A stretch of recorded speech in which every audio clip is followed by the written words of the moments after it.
Bien qu'on utilise souvent la pression pour déterminer la vitesse, on peut également déterminer directement la vitesse grâce à certains outils de mesure. L'un de ceux-ci est l'anémomètre à hélice, comme j'ai dans les mains ici. C'est donc un appareil qui consiste en une petite hélice fixée au bout d'une tige instrumentée. Puis cette hélice-là va simplement être placée dans l'écoulement, puis va se mettre à tourner à une vitesse qu'on va pouvoir corréler à la vitesse de l'écoulement en soi. C'est un appareil qui est relativement peu précis, donc qui est surtout utilisé en ingénierie plutôt qu'en sciences. Ça permet de prendre une mesure excessivement rapide de la vitesse. On fait simplement le placer dans l'écoulement d'air dans ce cas-ci. Ça serait utilisé par exemple en ventilation, mais si on s'intéresse en soufflerie, donc les mesures ne seront pas assez précises, puis la résolution de l'affichage de toute façon n'est pas tellement intéressante non plus. Donc on pourrait mesurer peut-être au dixième de mètre par seconde, mais c'est rarement suffisant ou même rarement précis dans notre cas. Une autre façon d'obtenir une mesure de vitesse directement dans l'écoulement, c'est grâce à une sonde à fil chaud. C'est ce que vous voyez actuellement devant vos yeux. Donc, c'est une petite sonde composée de deux broches qui sont séparées par un espace allant de 1 à 2 mm, entre lesquels est tendu et soudé un fil de tungstène extrêmement fin. Son diamètre mesure environ 10 microns, donc c'est de l'ordre de 10 fois plus petit qu'un cheveu humain.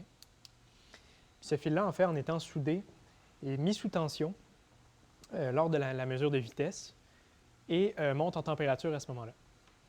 L'écoulement qui arrive sur le fil permet de le refroidir, en fait, ce qui fait donc changer sa résistivité. La sonde à fil chaud est placée dans un pont de Wheatstone, ce qui fait qu'on peut mesurer les variations de résistance du fil. Donc, à mesure que l'écoulement va plus vite, finalement, ces variations-là augmentent. Puis en vérité, ça ne nous permet pas de mesurer seulement une vitesse à moyenner dans le temps, mais bien une vitesse résolue dans le temps. En fait, le fil est tellement petit que ces variations de vitesse sont extrêmement rapides, ce qui nous permet de mesurer, par exemple, un spectre de vitesse dans un sillage, par exemple, ce qui nous permet d'étudier la turbulence. Le diamètre du fil étant tellement petit, le régime d'écoulement autour de celui-ci se situe dans le régime laminaire, ce qui est donc facile de connaître les corrélations entre les variations de température, donc de résistance, et la vitesse instantanée en un point dans le temps. C'est donc un instrument qui est excessivement utile dans la mesure donc, de la turbulence, comme je le disais. Ça nous permet entre autres de déterminer où se situe le sillage d'un profil, puis c'est d'ailleurs la démonstration que je vais faire avec vous. On va donc lancer la soufflerie, on va balayer le sillage de l'aile montée dans l'écoulement en déplaçant la traverse. Puis ça va nous permettre de trouver à quel endroit débute et termine le sillage. Puis on va également être capable d'obtenir un spectre de vitesse dans le sillage. Ce qu'on va voir de façon instantanée, c'est en fait la variation de vitesse. Donc on va avoir un signal qui va sembler très bruité, mais en fait qui représente la turbulence sous toutes ses échelles. Donc des variations extrêmement rapides de vitesse avec certains pics locaux. Puis si on faisait donc une transformée de Fourier, une FFT par exemple, si on s'intéresse à sa version expérimentale, ça nous permettrait donc de déterminer un spectre, puis de voir quelles sont les fréquences dominantes, quelles échelles sont plus importantes dans l'écoulement par exemple, ce qui nous permettrait d'étudier la turbulence. Dans le cas de celle que je vous présente ici, c'est une sonde simple, donc il y a un seul fil. Il y aurait également des sondes croisées, où donc il y aurait deux petits fils de tungstène qui seraient disposés en croix, ce qui nous permettrait de déterminer des composantes de vitesse. Donc la composante U et V, par exemple, la composante dans le sens de l'écoulement est perpendiculaire, par exemple, si on pense en 2D, ou une composante transversale dans ce cas-ci, une composante dans la direction de l'écoulement, puis une composante verticale. C'est donc très utile pour non seulement déterminer la vitesse, mais également la direction d'un écoulement. Les sondes à deux fils sont un peu plus complexes à calibrer également, puis vont requérir deux ponts de Wheatstone à ce moment-là et certaines corrélations empiriques pour être capable de déterminer l'orientation de l'écoulement. Ça, c'est ce qu'on appelle une sonde à fil chaud. Il existe également des sondes à fil froid qu'on appelle dans le jargon, qui sont en fait des sondes où on va tenter de maintenir la température du fil à une température donnée. Puis c'est la variation de courant en fait qu'il va falloir donner pour que cette température-là soit conservée, qui va nous donner la composante de vitesse dans l'écoulement. Le principe est donc un peu à l'inverse. Plutôt que de mesurer la variation de température, on va mesurer quelle variation de courant il faut donner pour conserver la même température finalement. On a ici lancé l'écoulement dans la soufflerie. Puis on a mis en fonction l'anémomètre à fil chaud qu'on a placé sur la traverse, en fait, derrière le profil d'aile à étudier. Puis on va maintenant faire une inspection de sillage. Avec l'anémomètre, on est capable de mesurer la vitesse instantanée ainsi que d'observer les variations temporelles donc, de cette vitesse-là. On va faire un balayage où on va voir que d'abord la vitesse est assez constante dans le temps, puis se maintient à peu près dans toute la section. Puis environ ici, on va se retrouver à passer dans le sillage de l'aile qu'on a placé devant.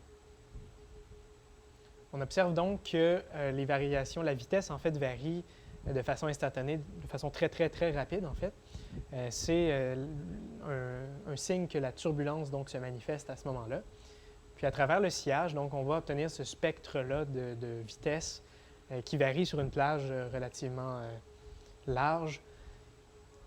Si on soustrait la vitesse moyenne donc à ce champ, on n'obtient que des variations. Puis on voit donc que ces variations-là sont importantes tant qu'on reste dans le sillage. Puis une fois qu'on a dépassé le sillage comme ici, là à nouveau on retrouve des vitesses plutôt uniformes avec donc un spectre de perturbation qui est relativement faible, ce qui nous indique qu'on a quitté le sillage.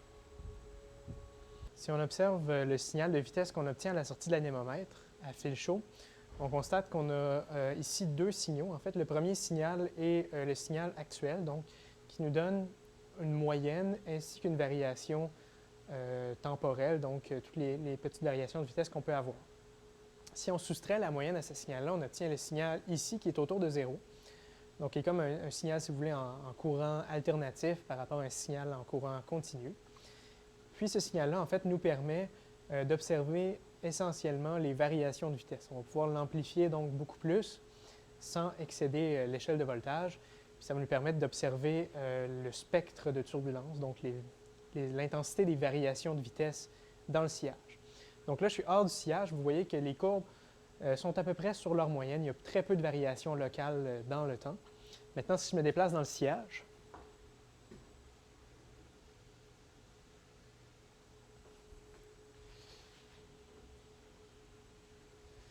alors ici, vous voyez que le signal devient tout de suite plus bruité, mais en fait, c'est le spectre de vitesse qu'on voit dans le sillage.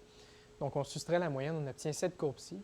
C'est cette courbe-ci qu'on va analyser, à laquelle on va faire une transformée de Fourier, par exemple, pour obtenir le spectre fréquentiel, finalement, de la turbulence, déterminer quelles échelles sont les plus importantes, etc.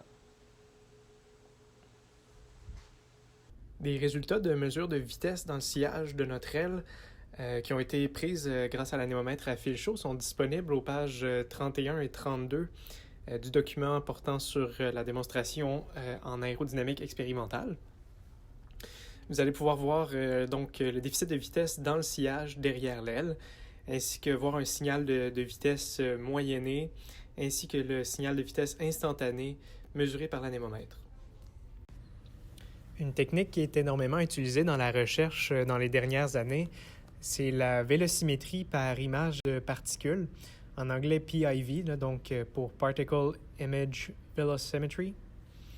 Ça consiste en fait à générer une feuille laser qu'on va projeter dans l'écoulement. Donc, ça va former la section qu'on va vouloir étudier de cet écoulement-là. On va venir inséminer dans l'écoulement des particules à flottabilité nulle, donc qui vont être suspendues finalement dans l'écoulement puis qui vont avoir virtuellement aucune incidence sur celui-ci. Puis grâce à des caméras qui ont des vitesses d'acquisition excessivement élevées, on va prendre plusieurs images successives qui vont nous donner en fait la trajectoire des particules par ensuite une triangulation là, numérique. Ça va nous permettre de déduire donc en ayant une résolution dans le temps la vitesse qu'ont ces particules-là, puis donc de trouver des lignes de courant également ou des lignes d'émission des particules. Ce qui fait que c'est assez intéressant parce que c'est une technique qui n'est pas intrusive dans l'écoulement, puis qui permet d'avoir une résolution sur un plan entier. Puis maintenant, il y a même des techniques là, 3D qui permettent d'avoir ce genre de résultats-là dans un volume. Donc, c'est vraiment des techniques qui sont de plus en plus utilisées aujourd'hui, là, mais qui demandent beaucoup plus de précautions là, dans les manipulations expérimentales comme telles.